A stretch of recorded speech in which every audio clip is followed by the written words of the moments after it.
Yo redacté un manifiesto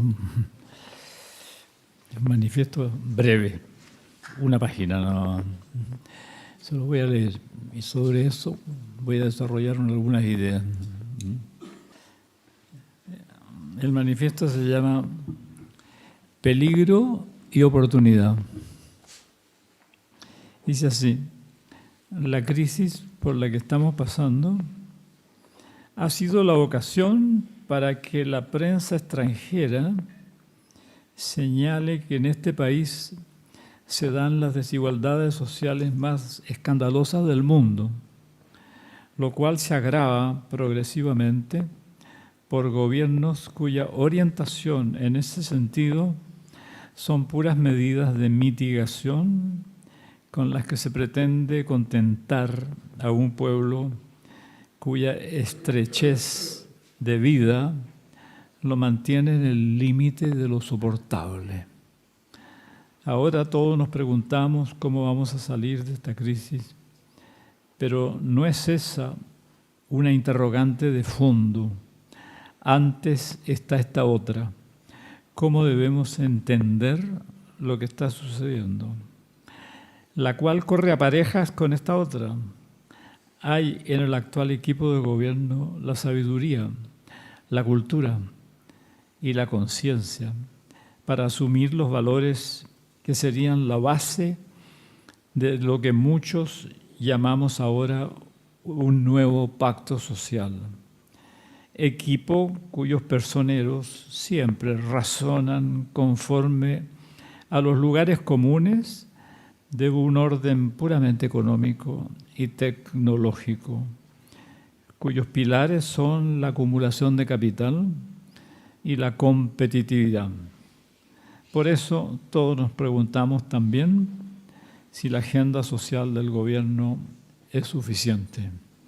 ¿Acaso no se ofreció lo mismo en el inicio del actual periodo presidencial? En el idioma chino, la palabra crisis se compone de dos ideogramas que respectivamente significan peligro y oportunidad, de lo cual se infiere que las crisis son peligrosas pero necesarias, pues bien enfrentadas nos hacen crecer. Cabe preguntarse si los chilenos, con nuestra escasa cultura humanística, estaremos a la altura de la situación.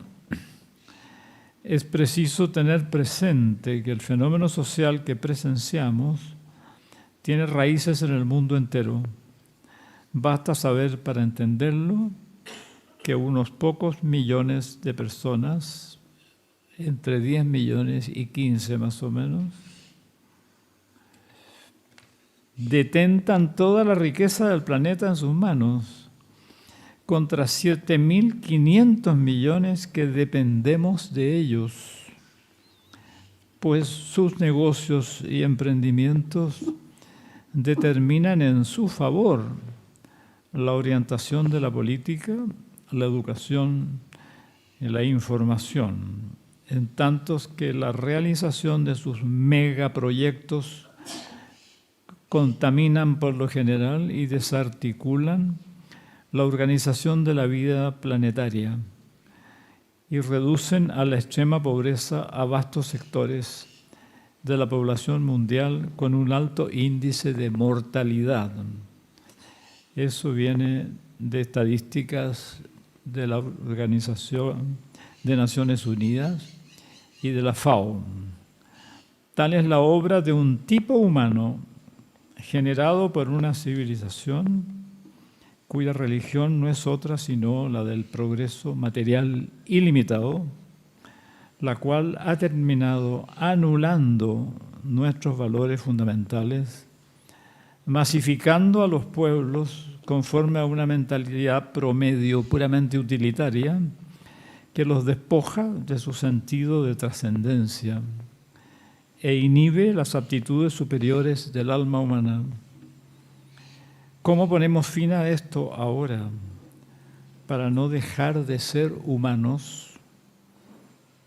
¿Y cuál será el precio de la mutación histórica que se requiere para lograrlo? Es de suponer, a juzgar por lo que se ve, que este modelo de civilización está llegando a su juicio final. Esa es el manifiesto, y sobre el cual quiero destacar algunas ideas.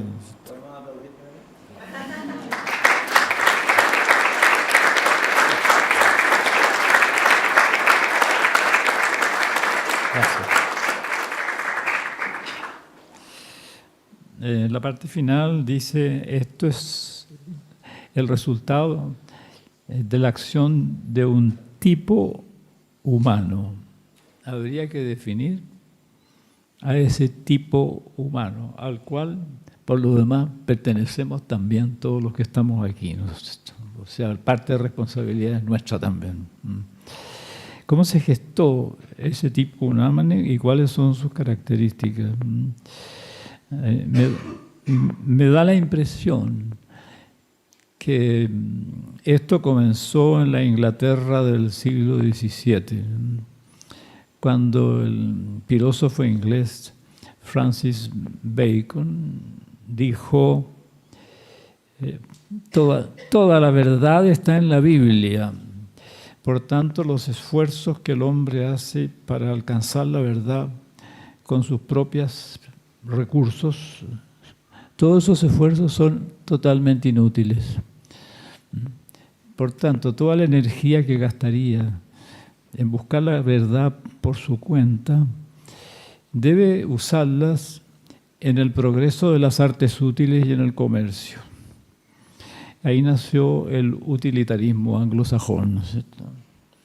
Y esto se fue perfeccionando y colaboró en eso un hombre tan eminente como Newton, Isaac Newton, y más tarde Adam Smith, ¿no es cierto? Y eso se fue perfeccionando con la influencia de Calvino, que ya había declarado ante el mundo que existen dos tipos de predestinación.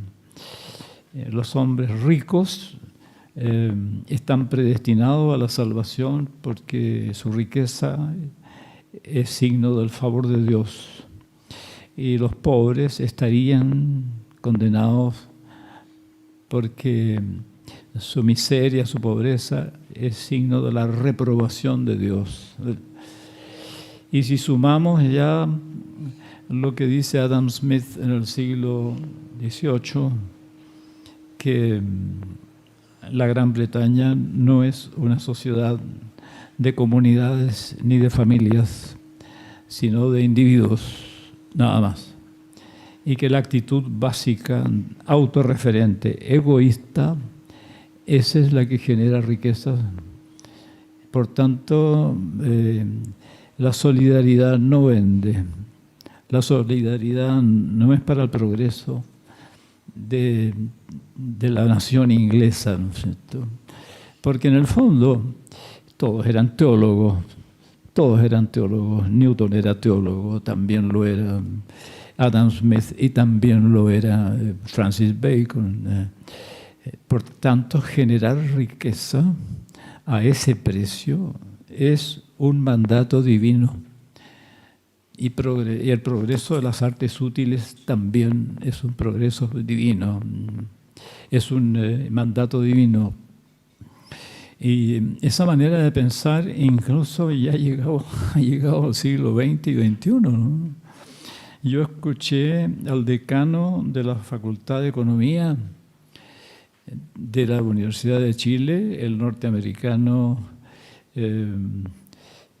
¿cómo se llamaba él? Joseph Ramos. Tenía un apellido latino, pero él era norteamericano. Dijo ante un público que Adán, por el pecado, se corrompió en su naturaleza y perdió todas sus aptitudes en el fondo. Y la humanidad cayó, hizo un dibujo en la pizarra, hizo una línea descendente y después hizo una línea en la base del pizarrón, hizo una línea recta así. y después puso aquí al extremo el número 17.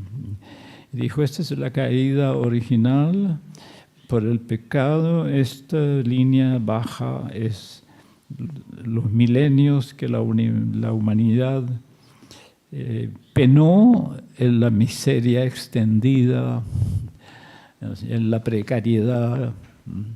Y el número 17 es el siglo XVII, cuando Francis Bacon enunció esta teoría y le dio un fundamento teológico, y se generó y empezó la sociedad europea a generar riqueza, que es la manera en que el hombre recupera la naturaleza adámica que perdió por el pecado.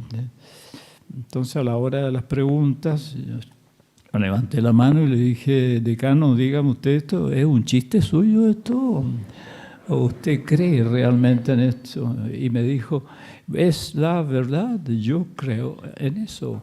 El destino humano, por voluntad divina, es alcanzar el bienestar. Bueno, ahí tienen ustedes una doctrina que yo no vacilo en calificar de satánica, ¿no es cierto? Es realmente la negación más perfecta del Evangelio de Jesucristo.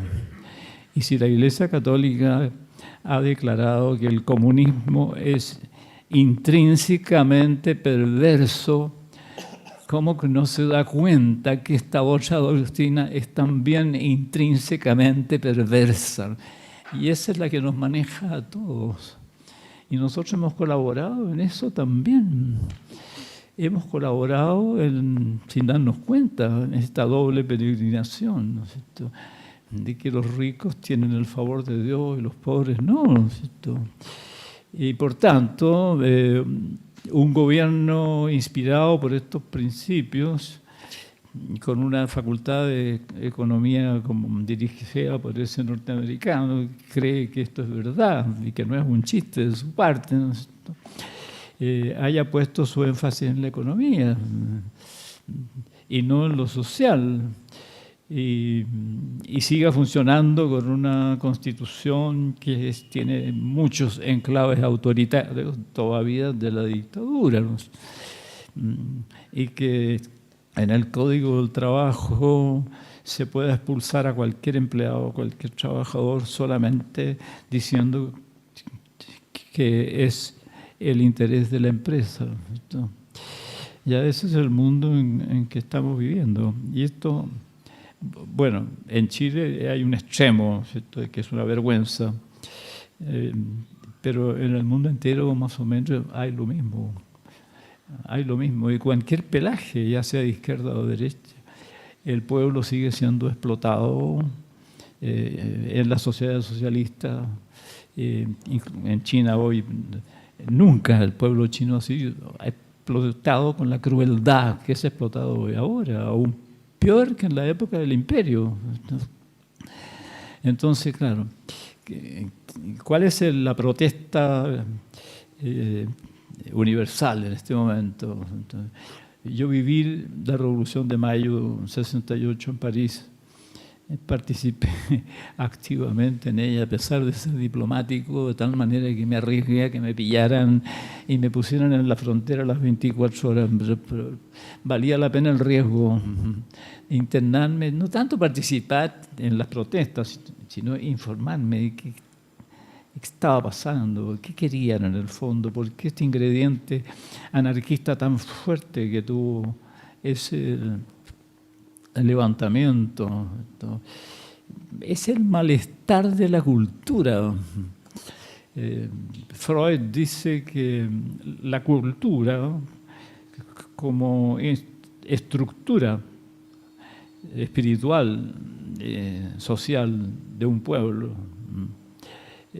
crea, sin embargo, si bien es la manera como desarrolla su creatividad a un pueblo, al mismo tiempo le impone límites al desarrollo personal de cada uno, o al radio de acción personal de cada uno, y que eso crea cierto malestar.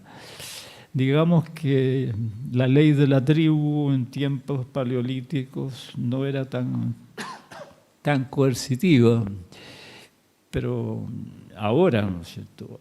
Ahora ya es tremendamente coercitiva la ley de la tribu. El malestar es feroz. Yo recurro a dos filósofos. El ideólogo de la Revolución de Mayo en París fue el filósofo y sociólogo norteamericano Herbert Marcuse, y él tiene dos libros muy importantes: El hombre unidimensional y Eros y civilización. Particularmente el segundo, dice: hemos creado un mundo puramente tecnológico, puramente económico, y eso ha creado un tipo humano, el hombre económico. En el fondo, mirado desde un punto de vista espiritual, el hombre económico es un monstruo. Dice Marcuse, para poder llegar a insertarte tú en ese constructo puramente tecnológico y económico, tú tienes que renunciar a lo más precioso que tienes en tu alma. Tienes que convertirte en un hombre, en un ser humano que solo despliega eso que se llama rendimiento. Eso es lo que se espera de ti. Se emplea, tú empléate como trabajador o como empleado, ¿y qué se espera de ti? Rendimiento nada más, lo que tú eres, tu parte afectiva, imaginativa, tus sueños, tu espíritu, en el fondo, tu espíritu, tu parte más sublime. Esa no la necesitamos. Te necesitamos como una pieza de una máquina que rinde. Y en esa medida tu eficiencia es la que necesitamos. Entonces el malestar de la cultura hoy es tremendo, porque para poder insertarse en ese mundo, tú tienes que sacrificar lo más precioso de tu persona.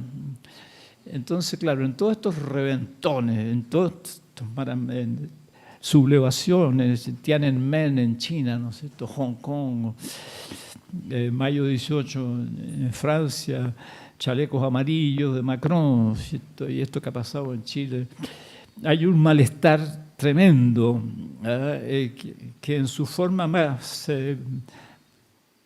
visible, más material, son demandas sociales. Son como 40 en Chile, ¿no es cierto?, pero se pueden resumir en los temas de los salarios bajos, de las pensiones, de la seguridad ciudadana, de la corrupción, de la educación, de la salud. Y serían los 6 temas, ¿no es cierto?, importantes. Como que se postergó el tema del medio ambiente, lo considero tremendamente grave. Eso por una parte, pero hay un trasfondo de malestar difuso, en que todos sienten que este sistema en el cual tenemos que insertarnos, y para eso nos prepara la educación superior, ese sistema nos está matando, nos está castrando psicológicamente, y que para poder funcionar ahí yo tengo que transformarme en un ser no humano en el fondo. No hay tiempo para ser humano. Y algo mucho más grave todavía, que ese sistema no necesita del sentido de trascendencia. Entonces hay que despojar al hombre de su sentido de trascendencia para que pueda rendir lo que se espera de él. Por tanto, yo me atrevo a decir, yo soy cristiano, ¿no es cierto? Este es el tipo de civilización totalmente incompatible con el Evangelio de Jesucristo, pero totalmente incompatible. Perdonen lo que me exceda yo, ¿no es cierto? Yo creo que es el peor modelo de sociedad que ha existido en la historia de la humanidad. porque yo diría que en la Grecia esclavista, en la Roma esclavista había más humanidad que ahora. Ahora es una frialdad de pensamiento que permite una explotación horripilante del hombre. Mi hija menor visitó China y le interesó mucho saber el lugar que ocupa la mujer en la sociedad china actual, para lo cual pidió ir a esos galpones gigantescos, donde trabajan 2.000 muchachas en armar ingenios, ¿cómo se dice?, electrónicos, pero muy delicados. Por ejemplo, estos audífonos que tengo yo son maquinitas electrónicas, pero extremadamente delicadas, unos tornillitos muy chiquititos, y solo las manos de una mujer joven tienen la delicadeza como para poder armarlos. Un hombre los destruiría. Entonces trabajaban 2.000 muchachas y fue con un guía y les permitió hablar con una de ellas. ¿Qué edad tienes tú? Yo tengo 21 años. ¿En qué consiste tu trabajo? Mire, a esta maquinita yo le pongo este tornillo y este resorte y se lo paso a mi vecina que le pone otra cosa. Y esto, ¿cuánto tiempo al día empleas en esto? No hacen nada más que eso, no hago nada más que eso. ¿Y cuánto tiempo empleas? 10 horas. Yo trabajo de 10 horas. Entonces, ¿y dónde duermes? En un cubículo. ¿Y a qué horas empieza en la mañana? Bueno, una grúa me saca del cubículo y me pone en un bus y nos traen a todos aquí, ¿no es cierto? ¿Y tu familia dónde está? A 1.000 kilómetros de distancia de aquí. ¿Y cuándo los ves? Una vez al mes, ¿no? Bueno, es una forma de esclavitud mucho más grande que la que existía en el pueblo en tiempos de los emperadores, mucho peor todavía. El pueblo chino está pero totalmente esclavizado en este momento por un régimen comunista, ¿no? Que está disimulando en el fondo la adopción del más salvaje capitalismo, porque entre los 120 multimillonarios que manejan el mundo en este momento hay 20 chinos que ayudan a un régimen que se dice comunista. Bueno, entonces hay un malestar difuso que los que protestan, yo creo que no se atreven ni siquiera a confesárselo a sí mismos, que están viviendo una vida totalmente inhumana, que están viviendo una vida mecánica que acaba con todo lo mejor que tienes dentro de ti, ¿no? Entonces le llegó su hora a esto, le llegó su juicio final, su día D. Entonces tiene que haber un cambio de paradigma. Y ahí me conecto con la persona que habló antes que yo. Se impone un cambio de modelo. Y yo creo que ese modelo está emergiendo solo. Hay que pensar que las mutaciones de las sociedades en parte son controladas por los individuos, en parte las controla la política y la economía y la tecnología, pero hay un margen enorme que no lo controla nadie, que emerge solo del inconsciente colectivo de los pueblos, para bien o para mal. El nazismo emergió de esa manera, y ese es el gran el diagnóstico de Carl Gustav Jung sobre el nazismo, porque él vivía en Alemania en esa época y era un hombre joven. Y su diagnóstico es el siguiente: la derrota de Alemania en la Primera Guerra, la humillación horrenda del Tratado de Versalles, desvió la vitalidad de todo el pueblo alemán, alejándolo de la cultura cristiana tradicional de Alemania y entrando en el cauce del inconsciente colectivo arcaico del pueblo alemán, que le rinde culto al guerrero germánico anterior a la evangelización.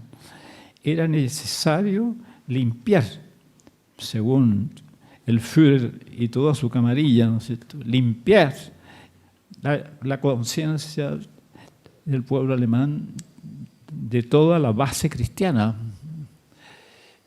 Entonces, claro, eso no se le podía exigir él a todos los ciudadanos porque habría habido una resistencia.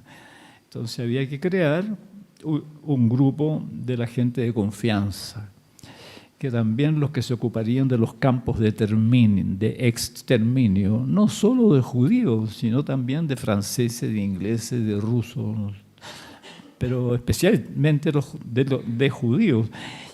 Eso no se le podía encargar al ejército regular, a la Wehrmacht. Había que crear la SS, que era 1 millón de hombres por lo demás, y eso se le encargó a Heinrich Himmler. Y es interesante cómo se iniciaban los SS. Tenían un castillo, que era su templo, y cada candidato ingresaba y decía lo siguiente: renuncio a la cultura cristiana tradicional de Alemania y asumo la mitología germánica como mi religión. Entonces, según Jung, esto fue un movimiento del inconsciente colectivo alemán, que finalmente lo canalizó el Führer. O sea, ese movimiento, como decir, eligió al Führer como el mentor de esa mutación del pueblo alemán. Entonces hay que pensar que en este movimiento mundial de malestar con este estado de cosas, ¿no es cierto?, donde 10 millones de personas detentan toda la riqueza del mundo, hay que pensar que hay un cambio hacia una mutación de paradigma que en parte está planificado, hay personas que lo van llevando por causas políticos o por causas de cualquier tipo, pero en parte, y en una buena parte, es inconsciente. Viene de todas maneras. Entonces puede venir de una manera peligrosa, que se transforme en una especie de regresión mítica, ¿no es cierto?, como fue el caso del nazismo. Entonces hay que estar muy atento a esa parte irracional que está emergiendo y que se ve sobre todo en la destrucción, en los incendios, los saqueos. Ahí se nota la parte irracional. Es tal el malestar que provoca la ciudad moderna que hay gente que dice: ese es nuestro enemigo, la calle, el humo, la contaminación, los edificios grandes. Esos son nuestros enemigos, quemámoslos, destruyámoslos, el metro, las micros, todo, ¿no es cierto?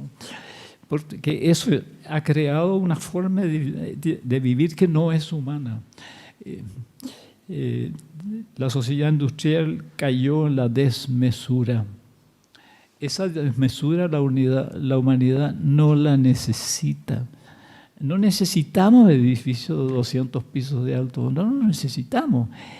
Ellos los necesitan.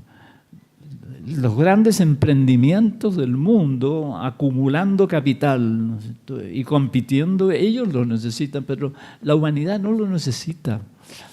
Entonces hay que parar esto. Hay que pararlo en una forma espiritual y no dejar a las hordas irracionales destruirlo. porque en el fondo seguimos dependiendo de ellos. Sabemos que está emergiendo otra cosa, ¿no es cierto? Ahora lo interesante, y con esto termino, es que el cambio no viene de arriba, el cambio viene de abajo. Es en la base que se genera el cambio. Entonces tenemos un ejemplo a mano, muy notable. El Imperio Romano es uno de los imperios más crueles, más dominadores, más injusto, más violento, más animal en el fondo. San Juan en el Apocalipsis lo llama la bestia, ¿no es cierto? Ya, soluciones de fuerza, sociedad dominadora, esclavista. Ya, en el seno de ese imperio se crearon unas comunidades y las fundó el apóstol Pablo, donde se gestó un tipo de hombre que era radicalmente distinto al tipo de hombre que abundaba en ese imperio. O sea, estos hombres interesados, dominadores, agresivos, farsantes, ese tipo de hombre fue reemplazado por lo menos en el pequeño ámbito de estas comunidades por un tipo humano que amaba a su prójimo como a sí mismo, que compartía todo, que respetaba toda condición humana. Ese tipo de hombre solidario, que amaba, respetuoso, que se dejaba llevar más bien por algo que ellos llamaban espíritu, ¿no es cierto? Ese tipo de hombre de clase media baja en el fondo, comunidades que se fundaron primero en Grecia, después en la Galia, hasta llegaron a Roma, después la Europa oriental, lo que después sería Rumania, Bulgaria, Lituania. Después subimos a la Germania y después a la Gran Bretaña, Escocia, Irlanda. Y finalmente el emperador Constantino se dio cuenta de que su imperio estaba lleno de estas comunidades. De todas partes les traían las noticias. Y resulta que gente de esa estaba ya en la administración pública, hasta miembros del ejército. ¿Y cuáles eran las características de ellos? ¿Cómo era su comportamiento? Era la única gente confiable, que no mentía, que no se vendía y con la cual el emperador podía contar. Entonces, tomemos el toro por las astas, dijo Constantino. La verdadera estructura espiritual de este imperio no son los dioses, ya nadie cree en los dioses. Es esta gente que sustenta esta doctrina predicada por este judío, esta especie de enano maldito, ¿no es cierto?, de Pablo. Entonces digo, hagamos una cosa, pues llamémoslo. ¿Cómo se llaman los jefes de estas comunidades? Se llaman obispos. Ya, llamemos a los obispos entonces. Ofrezcamos un espacio donde ellos puedan reunirse y conocerse, porque el obispo de Irlanda no conoce al de París, ¿no es cierto? Y puedan conocerse y que elaboren una doctrina básica para darle unidad a todo esto. Y a poco andar, su sucesor declaró esta doctrina religión oficial del imperio. Ahora, olvidémonos de la religión. Históricamente, ¿qué ocurrió? Se creó un nuevo tipo humano que cambió el paradigma de todo el mundo civilizado de la época. Y ese es un milagro que nadie puede explicar, ¿no es cierto?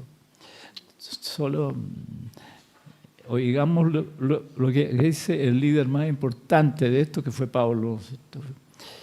Pablo decía que no se puede hacer nada si no se tiene la asistencia del Espíritu. Ya, entonces cabe preguntarse ahora, ¿dónde está esa fuerza? Porque está pasando lo mismo. No sé si ustedes se dan cuenta. Este grupo es lo mismo. Ayer me reuní con otro grupo, era lo mismo. Y yo sé que en Concepción, que en Antofagasta está lleno de grupos. Y lo he sabido del norte de África, de Sudáfrica, del Oriente, incluso en China. Está lleno de grupos que se están preguntando lo mismo que nosotros, que están intercambiando las mismas ideas. Entonces, ¿dónde está la fuerza del Espíritu que impondrá este paradigma sin hacer ningún esfuerzo? Ahí está importante. Lo más importante será sin esfuerzo. Por supuesto que tenemos que colaborar con lo mejor que tenemos cada uno, ¿cierto? Pero sepamos que es una emergencia de un nuevo modelo, porque es la vida misma que se está defendiendo, porque si sigue el otro modelo se acaba con toda forma de vida. Vamos al despeñadero absoluto y seguro. Es la vida misma que se está defendiendo. Por eso se crean estos grupos donde la gente se hace preguntas fundamentales. Bueno, esa sería mi intervención.